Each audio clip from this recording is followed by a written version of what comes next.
Gorgeous. Now, almost all the gardens in this year's show incorporate some type of water feature into their design, and you can understand why. It opens up a whole new dimension to the garden, introducing sound and movement, a wonderful reflective quality, as well as being a magnet for wildlife. And it also opens up the range of plants you can grow too. So to find out more about aquatic plants, we travelled to Leicestershire to visit a veteran Chelsea exhibitor who's devoted the last 20 years of her life to growing them.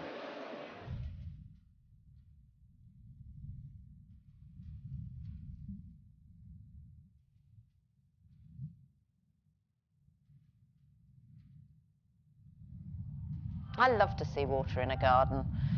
It can be tranquil and reflective. I think the most important thing about water is that the wildlife literally arrives in your garden.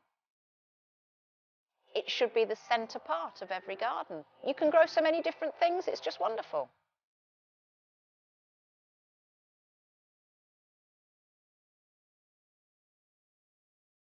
I'm Linda Smith and I run Waterside Nursery. Here we grow and sell aquatic plants. The troughs are full of water, we've got tanks of water, water everywhere.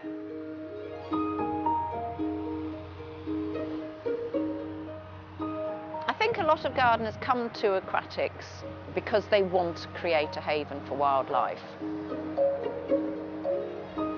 Sometimes it's nice just to enjoy what water brings to the garden.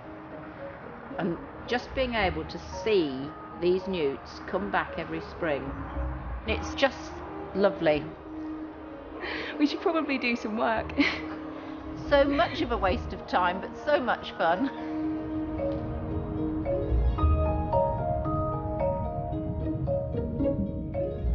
A lot of experienced gardeners will say it's a new area to explore, and there's a whole range of plants that they've never encountered.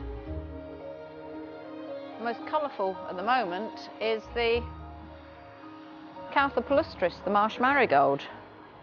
They do create quite a splash of colour. They can have water over the top of the basket by an inch or two, or they can be in a muddy, wet, boggy situation. But others actually need water over the top permanently. So Plantain Aquatica, or water plantain is its English name. This will flower about July-August time, but it will always have water over its basket top or its crown, and it could be up to about 4 or 6 inches of water. And I love water hawthorn. They're a white flower with little black centres, and they brighten up the surface of the water long before the water lily leaves ever actually come up to the sunshine.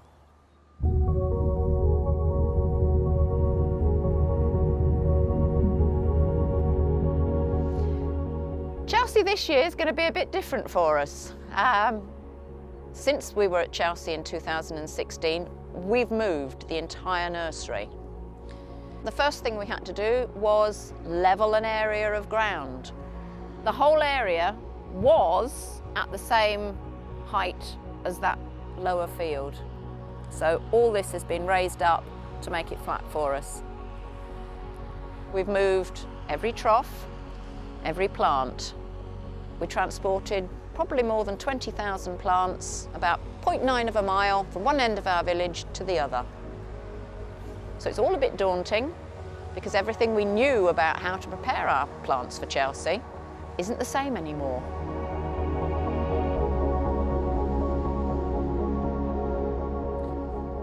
The new display tunnel for Chelsea is holding more heat than the old one was.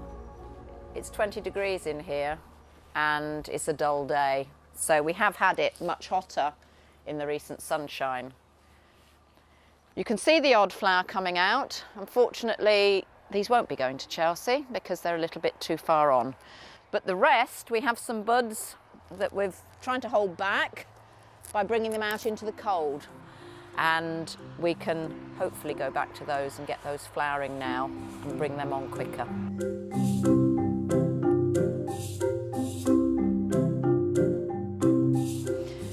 Our Chelsea display is based around an L shape of ponds. There's quite a lot of water there. I think it works out at 800 gallons, which is about 3.5 tonnes worth of water. So dealing with water in that sort of quantity is quite difficult. We have to make sure that our tanks and structure doesn't burst on us in the middle of the Chelsea showground. I mean, we'd never go again, we'd be thrown out. So it's another challenge, the new nursery and going for another gold.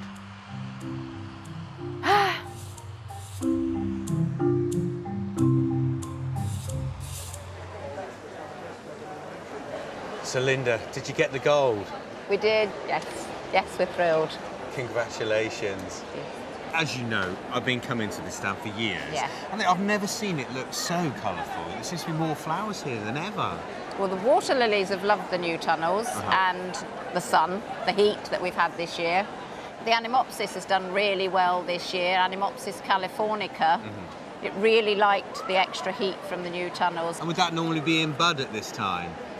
Yes, we're pushing to get flower on Yeah. it normally, and this year it's really out and flowering well. I mean, but the combination of iris and primula on the banks of the pond, I mean, it just looks stunning this year. Just they sort of have an internal glow, don't they? Yeah, they've done really well. They've really flowered up nicely. It's been great this year. Some of the other flowers actually loved the heat too much. Right. Went over a bit too early. Got to plan B and brought the outside ones back in for a quick burst of extra heat. This is all the smoke and mirrors, isn't it, of the Chelsea exhibit? These are just some of the runners and riders. They are the very best. Yeah, you've got hundreds to pick out, just the dozen or so that come of each variety, yes. And you've left how many plants back at the nursery that could have come here? More than we brought. Yeah. You're literally picking which one to come, but you've already discarded some that have flowered too early. You put them in different situations to try and bring them on at different stages. So you're constantly altering and bringing little groups forward to make the right one on the right day. So you've got a team, Yes. you've got the new nursery. Wonderful team. Are you going to come back next year with a lake, Linda? Oh, no, please, no. Nothing bigger, I don't think we can stand it.